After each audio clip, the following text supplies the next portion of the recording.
مسرابے فرماتے ہیں جو باپ بدخلق ہے اس کی نصیحت میں نیک اثر نہیں رہتا، کیونکہ بدخلق آدمی کی نصیحت کوئی دوسرا شخص قبول نہیں کرتا۔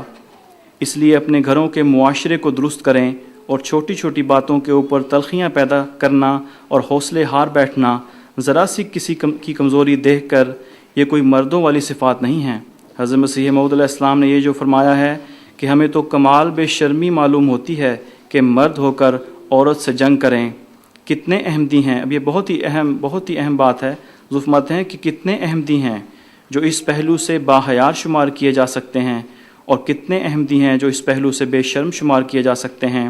اس کی تفصیل جانچنے کا تو میرے پاس کوئی ذریعہ نہیں، اور نہ خطبوں میں ایسی تفصیلیں بیان کرنے کا موقع ہوتا ہے، لیکن ہر آدمی اپنے آپ کو اس کسوٹی پر پرکھ سکتا ہے اور آسانی سے معلوم ہو سکتا ہے کہ خدا کے نزدیک وہ بے شرموں اور بے حیاؤں میں شمار ہوگا یا باحیاء لوگوں میں شمار ہوگا۔ اب یہ الفاظ دیکھیں حضور کے کیسے ہیں کہ ہمیں کتنی زیادہ فکر کی ضرورت ہے اس کے معاملے میں، اگر کسی کے اندر بدقسمتی سے یہ عادت ہے تو۔ آگے میں ایک آخر میں حضرت مسیح موعود علیہ السلام کا اقتباس رکھوں گا اس سلسلے میں۔ حضرت مسیح موعود علیہ السلام کے ایک صحابی کی شکایت یا ان کی یہ بات بعض دوسرے صحابہ نے حضرت مسیح علیہ السلام کی خدمت میں پیش کی کہ وہ اپنی بیگم سے غالباً تلخ کلامی کرتے ہیں یا رویہ درست نہیں۔ تو حضرت مسیح علیہ السلام نے ان کو ایک خط لکھا، وہ خط میں آپ کے سامنے پڑھتا ہوں کچھ حصہ اس کا۔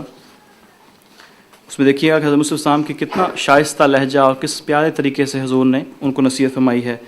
آپ فرماتے ہیں کہ خط لکھتے ہوئے کہ باعث تکلیف دہی ہے کہ میں نے بعض آپ کے سچے دوستوں کی زبانی جو در حقیقت آپ سے تعلق اخلاص اور محبت اور حسن ظن رکھتے ہیں، سنا ہے کہ امور معاشرت میں جو بیویوں اور اہل خانہ سے کرنی چاہیے کسی قدر آپ شدت رکھتے ہیں، یعنی غیظ و غضب کے استعمال میں بعض اوقات اعتدال کا اندازہ ملحوظ نہیں رہتا۔ پھر فرماتے ہیں کہ نرمی برتنی چاہیے اور ہر یک وقت دل میں یہ خیال کرنا چاہیے کہ میری بیوی ایک مہمان عزیز ہے جس کو خدا تعالیٰ نے میرے سپرد کیا ہے، اور وہ دیکھ رہا ہے کہ میں کیوں کر شرائط مہمانداری بجا لاتا ہوں، اور میں ایک خدا کا بندہ ہوں اور یہ بھی ایک خدا کی بندی ہے، مجھے اس پر کون سی زیادتی ہے۔ خونخوار انسان نہیں بننا چاہیے، بیویوں پر رحم کرنا چاہیے اور ان کو دین سکھلانا چاہیے۔ اب کچھ اقتباسات میں چھوڑ رہا ہوں، میرے پاس ٹائم کافی کم ہے۔ بیویوں کے فرائض کے بارے میں دو باتیں صرف میں عرض کرنا چاہتا ہوں جو نہایت ایک لحاظ سے انظاری بھی ہیں مگر بہت ہی اہم ہیں۔ حضرت رسول کریم صلی اللہ علیہ وسلم کی ایک حدیث صحیح بخاری کتاب الایمان میں ہے۔ حضور فرماتے ہیں کہ مجھے آگ دکھلائی گئی تو میں کیا دیکھتا ہوں کہ اس میں داخل ہونے والوں کی اکثریت عورتوں کی ہے۔ اس کی وجہ یہ ہے کہ وہ کفر کا ارتکاب کرتی ہیں۔ عرض کیا گیا کیا وہ اللہ کا انکار کرتی ہیں؟ آپ نے فرمایا نہیں، وہ احسان فراموشی کی مرتکب ہوتی ہیں۔ اگر تو ان میں سے کسی سے ساری عمر احسان کرے اور پھر وہ تیری طرف سے کوئی بات خلاف طبیعت دیکھے تو کہتی ہے میں نے تیری طرف سے کبھی کوئی بھلائی نہیں دیکھی۔ دیکھیں احسان فراموشی اگر بیویوں کی طرف سے ہو تو اللہ تعالیٰ کو کتنی ناپسند ہے۔ پھر حضرت مسیح موعود علیہ السلام فرماتے ہیں کہ عورتوں پر خامدوں کی فرما برداری فرض ہے۔ نبی کریم صلی اللہ علیہ وسلم نے فرمایا ہے کہ اگر عورت کو اس کا خامند کہے کہ یہ ڈھیر اینٹوں کا اٹھا کر وہاں رکھ دے، اور جب وہ عورت اس بڑے اینٹوں کے انبار کو دوسری جگہ رکھ دے تو پھر اس کا خامند اس کو کہے کہ پھر اس کو اصل جگہ رکھ دے، تو اس عورت کو چاہیے کہ چوں چرا نہ کرے بلکہ اپنے خامند کی فرما بردار رہے۔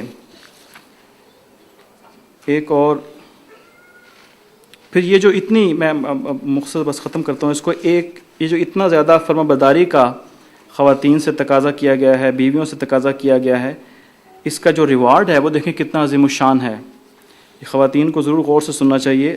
حضرت رسول کریم صلی اللہ علیہ وسلم کی حدیث ہے، فرماتے ہیں کہ جس عورت نے 5 وقت کی نماز پڑھی اور رمضان کے روزے رکھے اور اپنے آپ کو برے کاموں سے بچایا اور اپنے خامند کی فرما برداری کی، اس کا کہا مانا ایسی عورت کو اختیار ہے کہ جنت میں جس دروازے سے چاہے داخل ہو۔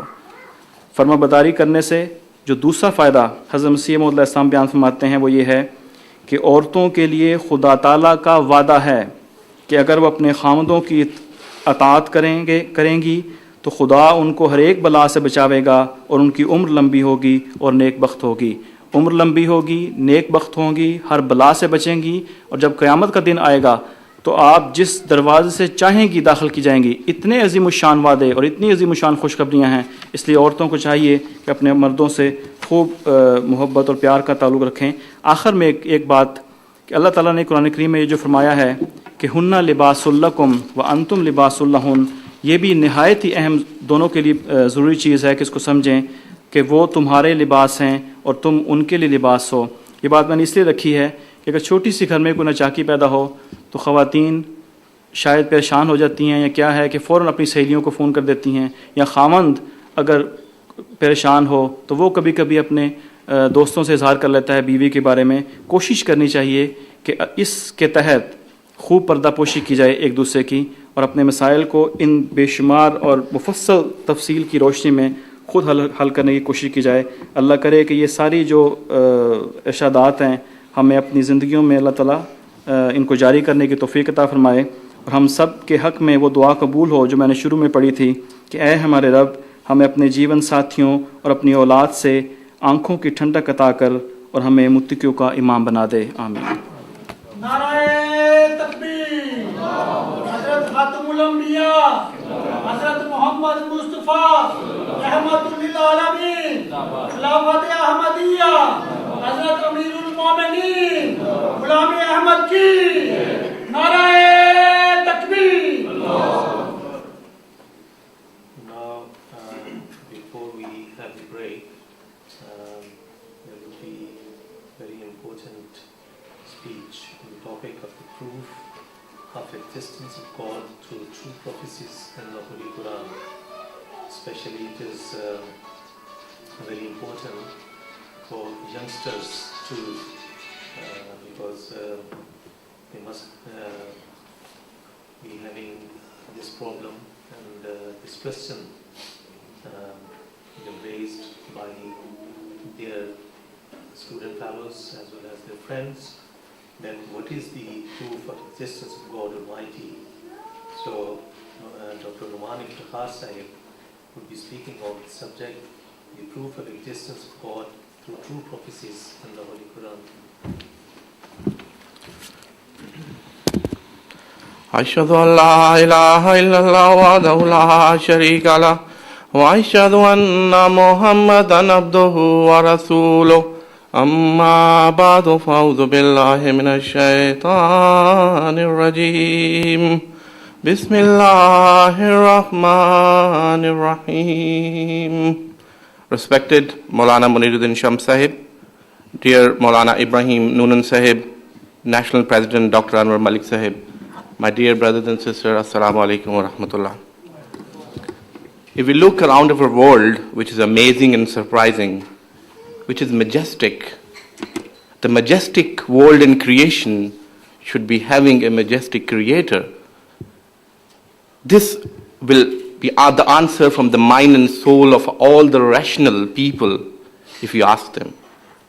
But there's a difference between there should be God and there is God. If you ask believers sitting in this Jalsa Salana, whether they are in Asia or in Africa, in Europe, wherever they are, they will let you know that there is God. They feel God in their every single second of their life. They feel God in every single breath of their life. But again, to non-believers, this could be merely the personal experiences. This could be unrational, biased explanation of their personal experiences. This could be an incident. But something happening to one man one time. The same thing happening to the same man many times. There's many things happening to many people over a period of time. This can't be incidents. Coincidence of incidents is not a coincidence. My dear fellows, there is another way we can prove to non-believers, apart from their personal experiences. And that is a way of prophecies. That is a way of prediction. There's a very famous book, What is Atheism? And if you read this, the prophecies should carry some properties. It should be unique. It should be clear, it should be unusual. It should not be achievable by the combined efforts of the people who make it. And most of the time, it is completely opposite, 180-degree opposite to whatever the ground realities exist. And if it does happen, and if it happens over a period of time again and again, there is no other conclusion that these prophecies are being made by someone who is knowledgeable, who is omnipotent, who is Inna Allah ala kulli shay'in qadir, who is the Almighty Allah. Today, I have to take you 1400 years back. A promise has been made to a man, a holy man, who is alone, who is weak, who is against all the norms of those people, who is against all the gods of the people of that time. And a book has been revealed to him. And a promise has been made to him. And what was that promise? Inna nahnu nazzalna zikra wa inna lahu lahafizun. We have revealed this book and we will be its guardian. Is it possible to predict at a time when someone is weak, when everyone is against him? No. And 1400 years have been passed. That holy book is the only book that has been preserved in its original form. Even the Zayd Zabar Pesh is preserved. That is, the literal words of the Holy Quran has been preserved. Who has made this prediction? Almighty Allah. And then the meaningful preservation of this Quran is made by sending the series of Mujaddideen. And one of them, the last one, the Khulafa of the Mujaddideen, Hazrat Masih Maud alayhi salatu wasalam. Then, again, another prophecy has been made. We say, وَلَقَدْ يَسَّرْنَا الْقُرْآنَ ذِكْرًا لِذِكْرَ فَهَلْ مِن مُدَكِّرٍ. We have made this Quran easy to understand. We have made this Quran easy to remember. See, a Quran has not been even compiled at that time. He was alone, he was weak, he was not accompanied by the group of people. It was being prophesied. You will be blessed with people. You will be blessed with the people with your love. You will be blessed with the people with the love of Quran. And then we will be blessed with the people who will have desire to learn that book. And then we'll make it easy.